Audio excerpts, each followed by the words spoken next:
Hi friends, मैं हूं आफ्ताब अंसारी और आप देख रहे हैं द इंडियन लीगल नेटवर्क। दोस्तों, आज के इस लेक्चर में हम डिस्कस करने जा रहे हैं भारतीय न्याय संहिता 2023 जो नए क्रिमिनल लॉ आया है। आज का लेक्चर हमारा उसी के ऊपर होने वाला है। इस लेक्चर में हम डिस्कस करेंगे इस एक्ट का चैप्टर 5 जिसका नाम है of offence against women and child of sexual offence.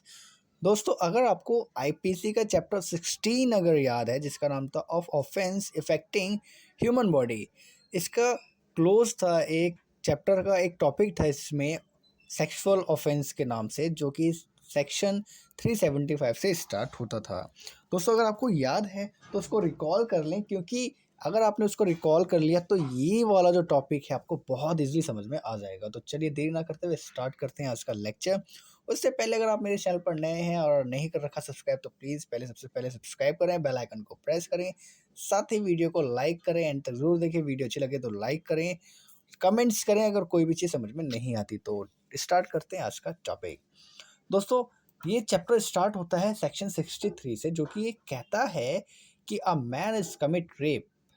ठीक है, सेक्शन 63 इसका कहता है कि एक व्यक्ति, एक पुरुष कब किसी का रेप कर सकता है या करता है। इसको चार पार्ट्स में, इसमें चार क्लोज हैं, ए बी सी डी, एक एक करके हम डिस्कस करते हैं। जो इसका क्लोज ए है वो ये कहता है कि जब कोई मैन अपना पेनिस किसी भी वुमेन के प्राइवेट पार्ट्स में या फिर उसके माउथ में, उसके माउथ में प्रवेश करता है, एंटर करता है बिना उसकी सहमति के, उस मजबूर करता है उस महिला को किसी अनदर व्यक्ति के साथ ऐसा करने के लिए, तब वो कहलाता है रेप।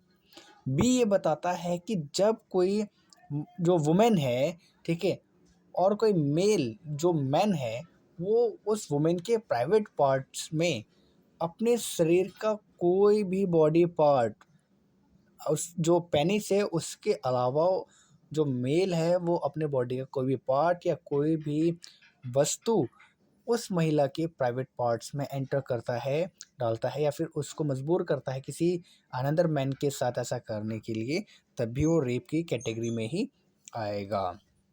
सी कहता है कि अगर कोई मैन जो है, जो मेल है, वो किसी वुमेन को मैनिपुलेट करता है और उसके बॉडी के किसी भी पार्ट में, प्राइवेट पार्ट्स या अनदर पार्ट्स में एंटर करने करता है, या फिर किसी अनदर व्यक्ति के साथ ऐसा करने की कोशिश करता है या मजबूर करता है उस फीमेल को कि वो अपने बॉडी पार्ट्स में एंटर, किसी अनदर मैन को एंटर करवाए या प्राइवेट पार्ट्स में एंटर करवाए, तब भी वो रेप की कैटेगरी में ही आएगा। लास्ट है इसमें डी। डी ये कहता है कि कोई भी जो मेल है, जो मैन है, वो वुमेन के प्राइवेट पार्ट्स को अपने माउथ के थ्रू टच करता है, या फिर उस महिला को किसी अनदर व्यक्ति के साथ ऐसा करने के लिए मजबूर करता है, या कोई अनदर व्यक्ति को मजबूर करता है उस महिला के प्राइवेट पार्ट को उसके मुंह से टच करने के लिए मजबूर करता है, तब भी वो रेप की कैटेगरी में ही आएगा।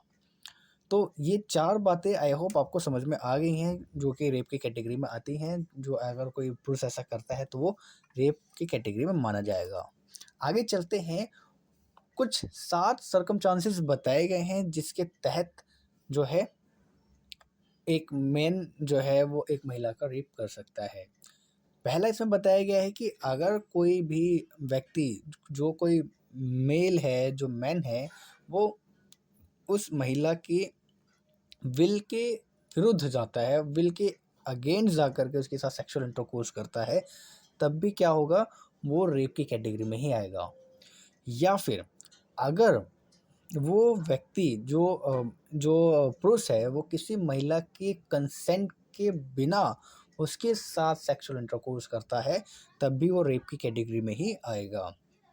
थर्ड है, अगर कोई फीमेल जो है, जो वुमेन है, वो अपना कंसेंट दे देती है, पर उसका कंसर्न लिया कैसे गया है ये मैटर रखता है। जो व्यक्ति है, जो पुरुष है, अगर उसने उस वुमेन को डराया है और ये कहा है कि आपके परिवार से या आपके फ्रेंड सर्कल में से वो जो उसका लगाव आप बहुत ज़्यादा है, आपका लगाव उसके प्रति बहुत ज़्यादा है, उसको जान से मार डालेगा या फिर उसको बहुत गंभीर चोट पहुंचाएगा, ऐसा डरा करके अगर उसकी सहमति ले करके उसके साथ सेक्सुअल इंटरकोर्स करता है, तब भी वो रेप की कैटेगरी में ही आएगा। फोर्थ, बताता है, फोर्थ पॉइंट ये है कि अगर कोई व्यक्ति जो पुरुष है वो ये बात जानता है कि वो उस वुमेन का हस्बैंड नहीं है, ठीक है, लीगल हस्बैंड नहीं है, पर जो वो वुमेन है वो ऐसा मानती है कि वो जो मैन है जिसके साथ वो सेक्सुअल इंटरकोर्स कर रही है वो उसका लीगल हस्बैंड है, उन दोनों की शादी हो चुकी है, वो उसका लीगल हस्बैंड है। बट ऐसा नहीं है और ये बात उस व्यक्ति को पता है, उस मैन को पता है, और उसके बाद वो लोग सेक्सुअल इंटरकोर्स करते हैं, तब भी मैन के ऊपर रेप का एलिगेशन लगेगा।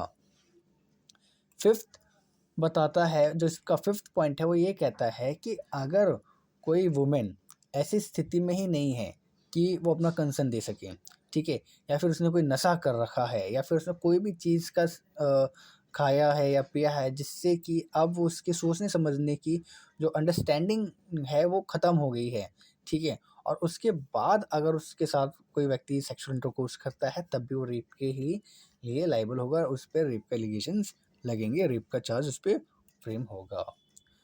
सिक्स्थ पॉइंट ये बताता है कि अगर कोई वुमेन या कोई गर्ल की कंसेंट हो या ना हो, अगर उसके साथ सेक्सुअल इंटरकोर्स किया जाता है जब वो 18 साल से कम की है, तब भी वो रेप की ही अंडर आएगा। यानी कि अगर कोई लड़की, जो कोई महिला है, उसकी एज 18 साल से कम की है, अगर वो अपना कंसर्न दे या ना दे, अगर उसके साथ सेक्सुअल इंटरकोर्स हो रहा है, तो वो क्या होगा, रेप की कैटेगरी में ही आएगा। लास्ट सेवंथ है जो कि बहुत इंपॉर्टेंट है, वो ये बताता है कि अगर कोई महिला, जो कोई फीमेल है, वो कम्युनिकेट करने की स्थिति में ही नहीं है, वो अपना कंसर्न देने के लिए ही नहीं है कि वो कंसर्न ऐसी स्थिति में नहीं है कि वो अपना कंसर्न दे सके, मानसिक रूप से बहुत ज़्यादा बीमार है या परेशान है, और उसके साथ अगर कोई सेक्सुअल इंटरकोर्स करता है तब भी वो रेप की कैटेगरी में ही आएगा। तो ये 7 सरकम चांसेस थे जो कि बताते हैं कि कैसे क्या-क्या चांसेस हो सकते हैं जो कि रेप के अंडर आएँगे। अब बात होगी कंसर्न की। अब किस तरह का कंसर्न कंसर्न कैसा होगा जो कि एक नॉर्मल आएगा? क्या होना चाहिए? वो ये है, इसमें जो एक्सप्लेनेशन है, सेकंड एक्सप्लेनेशन बहुत इम्पोर्टेंट है।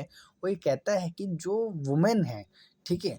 अगर वो वॉलंटरली एग्रीमेंट करे, वो एग्री हो, ठीक है? कोई भी जो वुमेन बाय वर्ड्स के थ्रू हो, जेस्चर हो या एनी वर्बल या नॉन वर्बल कम्युनिकेशन के थ्रू वो बोले, ठीक है, अपनी विलिंग आपके सामने रखे, ठीक है, स्पेसिफिक सेक्सुअल प्रैक्टिस में पार्टिसिपेट करने के लिए उसकी पूरी विलिंग हो, तब जा कर के वो एक सेक्सुअल ऑफेंस नहीं होगा, ठीक है। आई होप आपको यहाँ तक क्लियर है। अब यहाँ पे एक्सेप्शंस दे रखे हैं दो, जो कि बहुत इंपॉर्टेंट है। पहला ये है कि अगर कोई मेडिकल प्रोसीजर हो रहा है, ठीक है, कोई या फिर ऐसा हस्तक्षेप जो बलात्कार नहीं माना जाएगा, जो भी मेडिकल प्रोसीजर के थ्रू अगर कोई उसको जांचा जा रहा है, ठीक है, या उसमें इन्वेस्टिगेशन की जा रही है, तो उसको बलात्कार, उसको रेप नहीं माना जाएगा। दूसरा ये बताता है कि अगर कोई व्यक्ति अपनी पत्नी, जो उसकी वाइफ है, जिसकी एज 18 साल से कम नहीं है, 18 साल हो चुकी है या उससे ज़्यादा है, उसके साथ अगर वो सेक्सुअल एक्टिविटी करता है, ठीक है, या सेक्सुअल एक्ट करता है, तब क्या होगा, वो रेप नहीं होगा, ठीक है। आई होप आपको यहाँ तक समझ में आ गया कि भाई रेप क्या है और रेप कब हो सकता है, ठीक है। अगर अभी भी आपको कोई डाउट है या कोई चीज़ समझ में नहीं आई, तो आप मुझे कमेंट करके ज़रूर बता सकते हैं। वीडियो ज़्यादा लेंथी हो जाएगी, इसीलिए हम इसकी सीरीज़ बनाएंगे, और जो इसमें पनिशमेंट्स के जो पार्ट्स हैं वो हम अनदर वीडियोस में डिस्कस करेंगे। वीडियो कैसी लगी कमेंट करके करके ज़रूर मुझे बताएं, और वीडियो को लाइक नहीं करा तो लाइक करें, चैनल को सब्सक्राइब नहीं करा तो चैनल को सब्सक्राइब करें, बेल आइकन को प्रेस करें, ताकि ऐसी ही लॉ से रिलेटेड वीडियोस की अपडेट पहुंचे आप तक सबसे पहले। तो मिलते हैं नेक्स्ट वीडियो में, तब तक के लिए जय हिंद, जय भारत, धन्यवाद।